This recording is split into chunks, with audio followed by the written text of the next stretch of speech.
In 2025, we have seen the biggest pool of rookies in years, and every rookie we have had seem very promising so far. Hedjar, Bortoleto, Antonelli, and Behrman have all been putting in great performances in the 2025 season. This is arguably the best overall pool of talent we have seen since 2019 with Albon, Russell, and Norris, which led me to think, are the 2025 rookies better than the 2019 rookies? Well, let's find out. I'm Tura, and let's get started.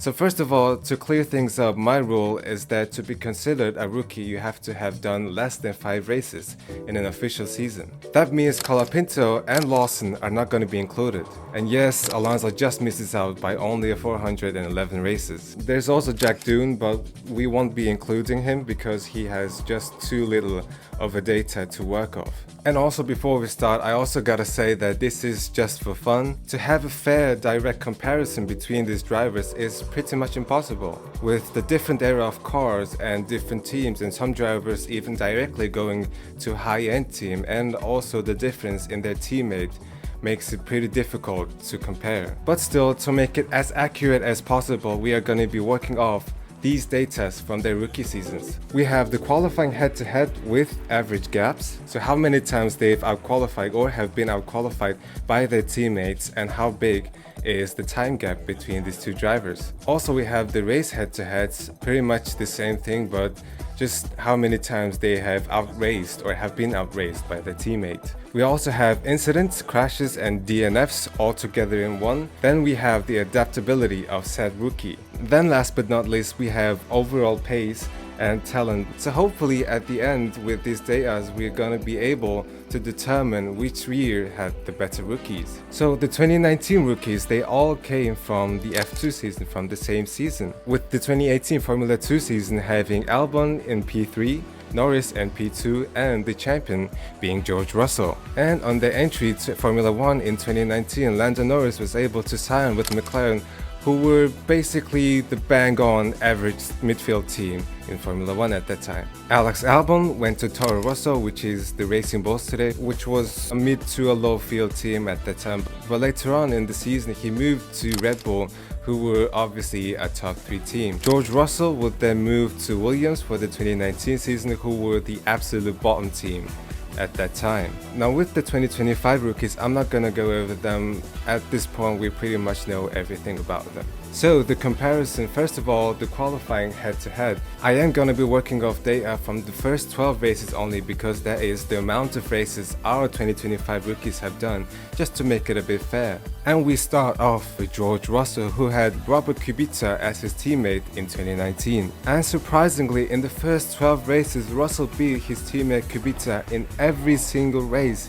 He is actually the only driver to do so, which means the points stand 12-0 in favor of George Russell. The gap between these two, it was 0.583 seconds in favor of Russell, so he was absolutely demolishing Robert Kubica in his rookie year. Now when it comes to qualifying gaps, 5/10 is considered a huge amount, especially when you're racing against an experienced veteran like Robert Kubica. A 10th is close, 2/10 is tolerable, 3/10 it gets bigger, but like 5/10 that's very much of a gap. Then we have Alex Albon next, who had Daniel Kvyat as his teammate at the time, and they both have outqualified each other 6 times, so the point stands 6-6 for both. The qualifying time gap between those two is a tiny 0.013 in favor of Albon, so there was basically nothing in between those two when it comes to qualifying pace. Then we go into Lando Norris, who had Carlos Sainz as a teammate at the time. And surprisingly, when it comes to qualifying, Lando Norris actually had outqualified Carlos Sainz 8 times, whereas Carlos Sainz had only outqualified Lando Norris 4 times. This was obviously not a very good look for Carlos Sainz, who has 5 years of experience, just for a rookie to come in and outqualify him comfortably. Then we move on to the 2025 drivers, and let's actually start with Kimi Antonelli. He currently has George Russell as his teammate, and as it stands, it's 11-1 in Russell's favor. So Antonelli only has outqualified George Russell only one time, and that one single time being the Miami pole position if I recall correctly. However, the time gaps are not that big, but still it being a 0.345 seconds gap in favor of Russell. Then we have Gabriel Bortoleto, who currently has Nico Hülkenberg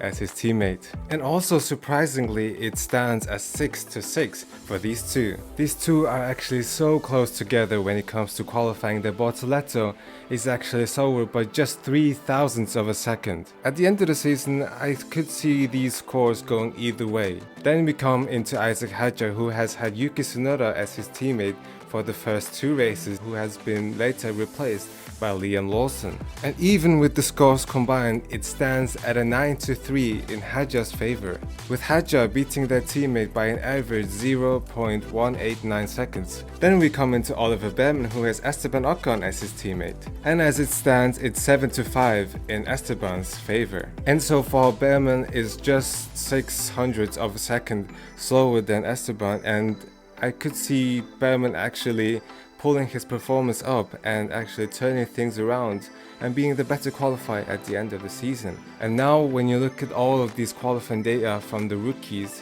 the 2019 rookies come out on top.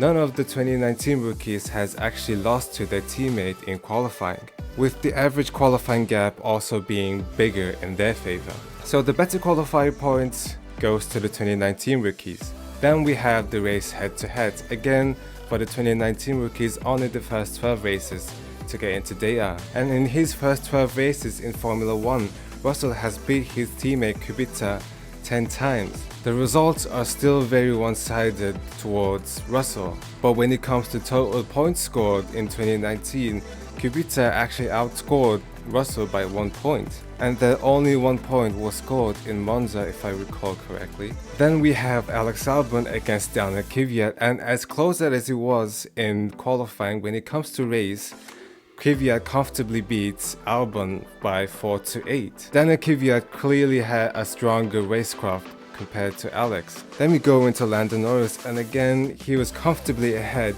of Carlos Sainz when it came to qualifying, but when it came to race, he got outraced and the points stand 3-9 in favor of Carlos Sainz. And now from these data we see a pattern where the rookies are much better at qualifying, but when it comes to race pace, they just lack the experience. Then with the 2025 rookies with Kimi Antonelli, it currently stands at a 12.0 in Russell's favor. So Kimi actually has never finished ahead of George Russell as of round 12. Then we have Bortoleto, and also it was very close between those two in qualifying, but when it comes to race pace, it stands at a 4-8 in favor of Nico. Again, with the 2025 rookies, we see as well the pattern that they're also better at qualifying, but when it comes to race pace, it's just not as good as their teammates, who are far more experienced. Then we have Isaac Hadjar, and he's actually the first 2025 rookie to outperform their teammates so far. Even with both Tsunoda and Lawson combined, it stands at a 10-2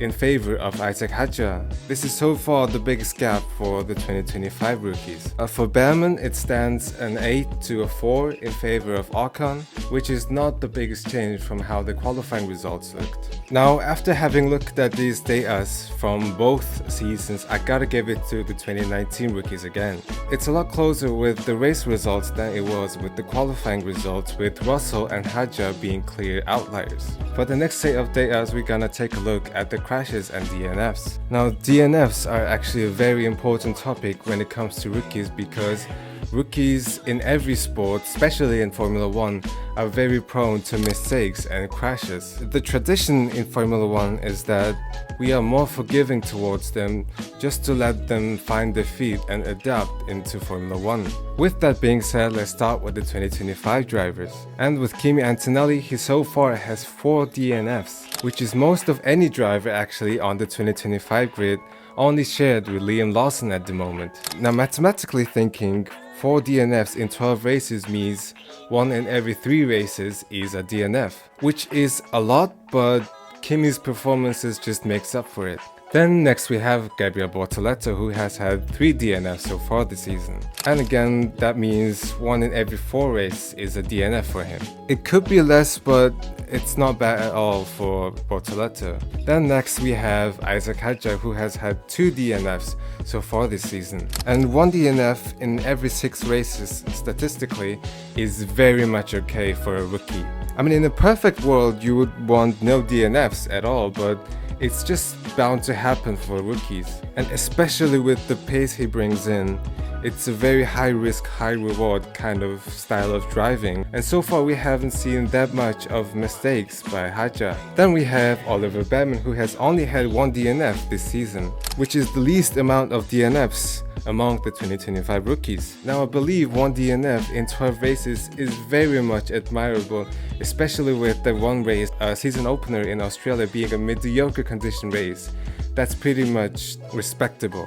Then with the 2019 rookies we have Lando Norris, who actually has had 3 DNFs in 12 races. Again, as I said, 1 in every 4 races is very much tolerable. Then with Albon, who only has had 1 DNF in the first 12 races of 2019, whereas his teammate, the Torpedo, had 2 DNFs. Then we come into George Russell, and he has had no DNFs in the first 12 races of the 2019 season. He is very much a clean driver, which means for the 2019 drivers, when we bring up the average DNF for a driver, it's 1.3 in 12 races, whereas for the 2025 rookies, the average DNFs per driver is 2.5 in 12 races, which is almost twice the amount of DNFs as for the 2019 rookies. And that is why, again, I gotta give it to the 2019 rookies here.